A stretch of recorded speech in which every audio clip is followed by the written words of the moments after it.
নমস্কার বন্ধুরা, বিদিশাস blogs and bytes চ্যানেলে আপনাদের সকলকে স্বাগত। তাহলে চলুন দেখে নেওয়া যাক আজকের রেসিপি। আজকে আপনাদের সাথে এঁচোড়ের কালিয়ার রেসিপি শেয়ার করব। এই এঁচোড়ের কালিয়া খেতে হয় দুর্দান্ত। ভাত, রুটি, লুচি, পরোটা, ফ্রাইড রাইস যার সাথেই খাবেন একদম জমে যাবে, আর বানিয়েও নেওয়া যায় খুব সহজে। এঁচোড় চিংড়ির রেসিপি আমি আপনাদের সাথে আগেই শেয়ার করেছি, ডেসক্রিপশনে আমি লিংক দিয়ে দেবো, আপনারা চাইলে চেক করতে পারেন। আশা করছি এই এঁচোড়ের কালিয়াও আপনাদের ভালো লাগবে। তাহলে চলুন রান্নাটা শুরু করি। এখানে দেখুন একটা ছোট সাইজের এঁচোড় আমি খোসা ছাড়িয়ে ছোট ছোট পিস করে কেটে নিয়েছি, আর 3 থেকে 4 বার জল পাল্টিয়ে ভালো করে ধুয়ে পরিষ্কার করে নিয়েছি। দুটো ছোট সাইজের আলু আমি ছোট ছোট পিস করে কেটে নিয়েছি। প্রেসার কুকার বসিয়ে দিয়েছি। প্রেসার কুকারের মধ্যে কিছুটা জল দিয়ে দিয়েছি। দিয়ে দিলাম হাফ চামচ নুন, কিছুটা হলুদ গুঁড়ো, আর দিলাম 1 চামচ মতো সর্ষের তেল। এইবার কেটে রাখা এঁচোড়টা আর আলুগুলো আমি অ্যাড করে দেবো। সর্ষের তেল দেওয়ার ফলে এঁচোড়ের মধ্যে যে আঠাটা থাকে সেই আঠাটা প্রেসার কুকারের চারিদিকে লেগে যাবে না, খুব ভালোভাবে সেদ্ধ হয়ে যাবে।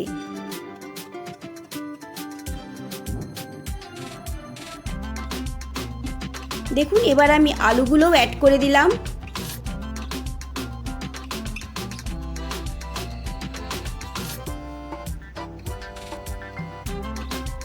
এইবার ঢাকা দিয়ে একটা সিটি দিয়ে আমি এঁচোড় আর আলু সেদ্ধ করে নেব। কড়াই বসিয়ে দিয়েছি। কড়াইতে দিয়ে দিলাম 3 চামচ মতো সর্ষের তেল। তেলটা বেশ ভালো করে গরম করে নেব।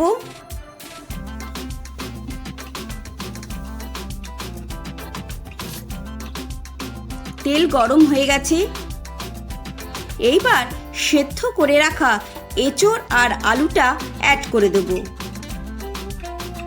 আপনারা চাইলে এঁচোড় আর আলু আলাদা আলাদাভাবে ফ্রাই করে তুলে নিতে পারেন। আমি একসাথেই এঁচোড় আর আলু ফ্রাই করে নেব।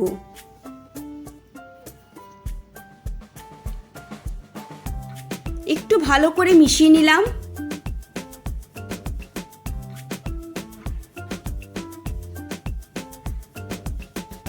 এইবার হাফ চামচ মতো নুন অ্যাড করে দিলাম, যাতে এঁচোড় আর আলুর মধ্যে নুনটা ভালো করে ঢুকে যায়।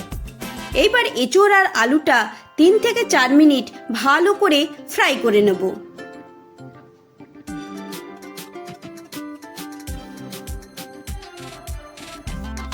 দেখুন এঁচোড় আর আলু আমাদের অনেকটাই ভালো করে ফ্রাই হয়ে গেছে, তাই আমি তুলে নিলাম। ওই কড়ার মধ্যে দিয়ে দিচ্ছি 2 চামচ মতো সর্ষের তেল। দিয়ে দিলাম হাফ চামচ গোটা জিরে ফোড়ন, গোটা গরম মশলা ফোড়ন দিলাম, এলাচ, দারচিনি, লবঙ্গ, একটা শুকনো লঙ্কা ফোড়ন দিলাম। ফোড়নটা একটু ভালো করে নাড়াচাড়া করে নিলাম। এইবার অ্যাড করে দিচ্ছি 2 ছোট সাইজের পেঁয়াজ কুচি। পেঁয়াজটা ভালো করে ফ্রাই করে নিতে হবে। দেখুন পেঁয়াজ অনেকটাই ফ্রাই হয়ে গেছে। এইবার অ্যাড করে দিচ্ছি হাফ চামচ আদা বাটা আর হাফ চামচ রসুন বাটা। আদা রসুনও ভালো করে ফ্রাই করে নেব।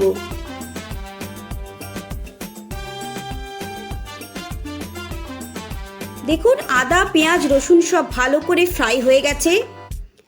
এইবার অ্যাড করে দেব একটা বড় সাইজের টমেটো কুচি। আপনারা চাইলে টমেটো পেস্ট বা টমেটো পিউরিও ব্যবহার করতে পারেন। ভালো করে একটু মিশিয়ে নিলাম।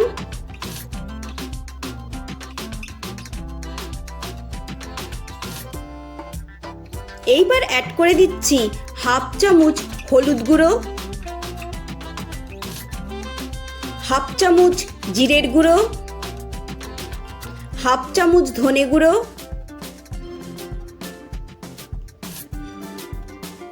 ঝালের জন্য দিয়ে দিলাম হাফ চামচ লাল লঙ্কার গুঁড়ো। এবার মশলাটা 1 থেকে 1.5 মিনিট ভালো করে ফ্রাই করে নেব। দেখুন মশলা খুব ভালো করে ফ্রাই করা হয়ে গেছে। এইবার সামান্য একটু জল অ্যাড করে আরও 1 থেকে 1.5 মিনিট একটু ভালো করে কষিয়ে নেব।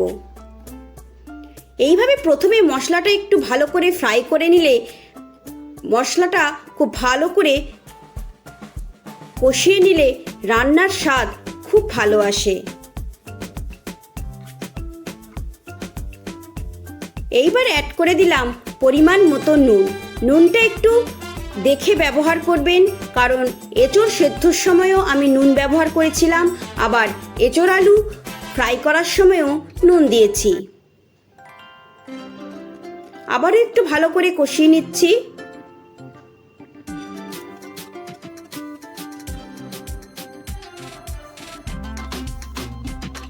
এইবার ভেজে রাখা আলু আর এঁচোড়টা অ্যাড করে দিলাম। আপনারা যদি মিষ্টি খান তাহলে অল্প একটু চিনি অ্যাড করতে পারেন। এবার 3 থেকে 4 মিনিট ভালো করে মশলার সাথে এঁচোড় আর আলুটা কষিয়ে নিতে হবে।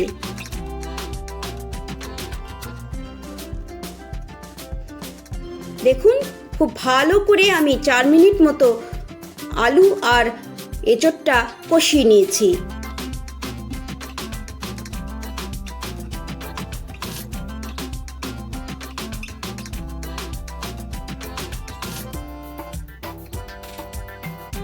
এইবার অ্যাড করে দিচ্ছি পরিমাণ মতো জল। খুব বেশি জলের প্রয়োজন নেই, কারণ এঁচোড় আর আলু আগেই আমি সেদ্ধ করে নিয়েছিলাম।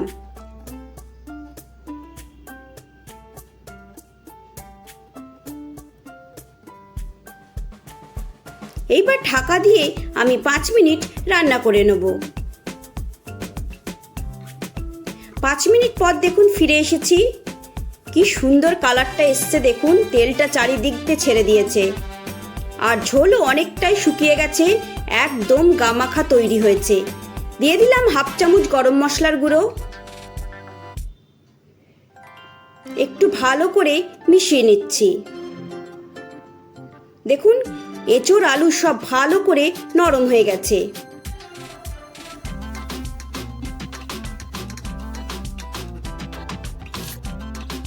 আপনারা চাইলে এখানে হাফ চামচ ঘি অ্যাড করতে পারেন, আবার কিছুটা ধনেপাতা কুচিও অ্যাড করে দিতে পারেন। দিয়ে দিলাম 2টো চেরা কাঁচা লঙ্কা। দেখুন বন্ধুরা, আমাদের এঁচোড়ের কালিয়া একদম রেডি হয়ে গেছে। অবশ্যই এই পদ্ধতিতে একবার এঁচোড়ের কালিয়া বাড়িতে ট্রাই করবেন, দেখবেন খেতে দুর্দান্ত হয়। পাঁঠার মাংসকেও হার মানিয়ে যাবে। মনেই হবে না যে আপনি এঁচোড় খাচ্ছেন না পাঁঠার মাংস খাচ্ছেন। তাহলে বন্ধুরা, রেসিপিটা আপনাদের কেমন লাগলো অবশ্যই আমাকে কমেন্ট করে জানাবেন। ভালো লেগে থাকলে একটা লাইক করবেন, বন্ধু ফ্যামিলি মেম্বারদের সাথে শেয়ার করবেন। আবারও আপনাদের সাথে দেখা হবে নতুন রান্নার কোনো রেসিপি নিয়ে। আর অবশ্যই এই এঁচোড়ের কালিয়া বাড়িতে ট্রাই করবেন আর আমাকে কমেন্ট করে জানাবেন যে কেমন হয়েছিল খেতে। দেখুন দেখেই মনে হচ্ছে খেতে বসে যাই, জিভে জল চলে এলো দেখেই। সবাই ভালো থাকবেন, সুস্থ থাকবেন। ধন্যবাদ।